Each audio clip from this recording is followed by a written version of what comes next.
This is Phineas, a miniature horse that hadn't had his feet done in about 10 weeks.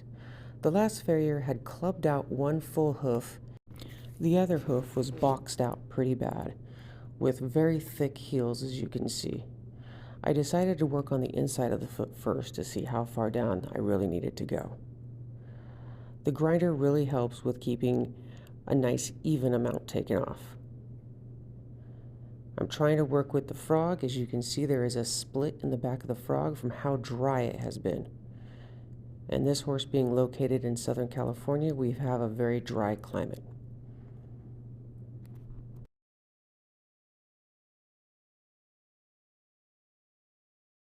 I applied even pressure all around to make sure that everything was taken off.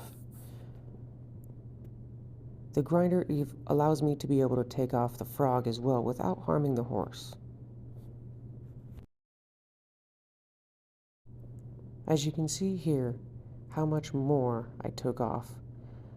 I did work on the other heel first, so it's not as thick as it would have been.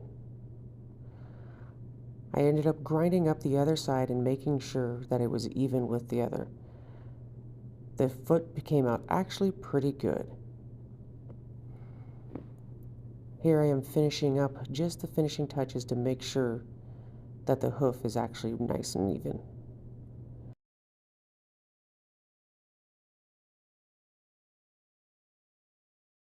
Working with a grinder takes a lot of control.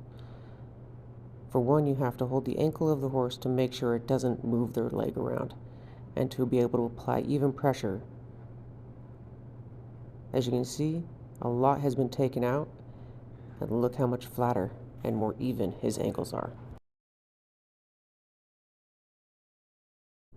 This is his other front hoof. As you can see how tall it really is. It ended up being probably about 3.5 inches tall. This is his clubbed hoof. I chose to work on just one side first. That way everyone could see the difference. It took a lot of pressure to get that side grinded down. His hooves are so thick that nippers wouldn't get through this. He has very healthy feet for a little mini.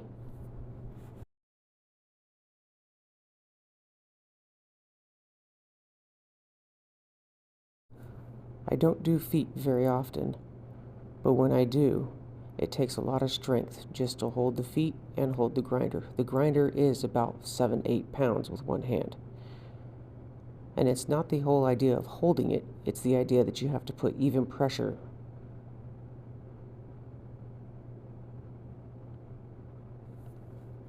With this grinder, you can actually clean the inside sole of the hoof as well, by angling it to the side and being able to cup out part of the hoof. You don't want to go too far down as there is still a healthy sole there. I am not the kind of person that likes to take off 4 or 5 inches at a time. I like to make sure there's healthy hoof, and if I need to go down further the next time, I will.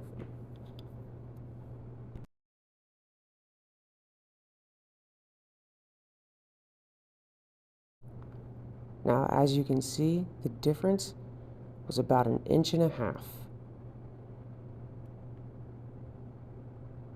There was quite a bit of a difference when it came to finishing it all off. Keeping it grinded down and keeping it well done will definitely make this boy much happier. His angles will be much better off. As you can see there, from his angles, much better than what it was. Here we moved on to the back feet. I did not get video of these because they weren't as bad. I ended up grinding them nicely, and just a little bit of toe needed to be taken off, which wasn't much. He stood quietly and very nicely for me to do. And please note, this was his first time ever with the grinder. You see that large chip in his hoof? We were able to get that fairly even, but I did not want to take him too far down. There is no reason to over-grind horses' feet.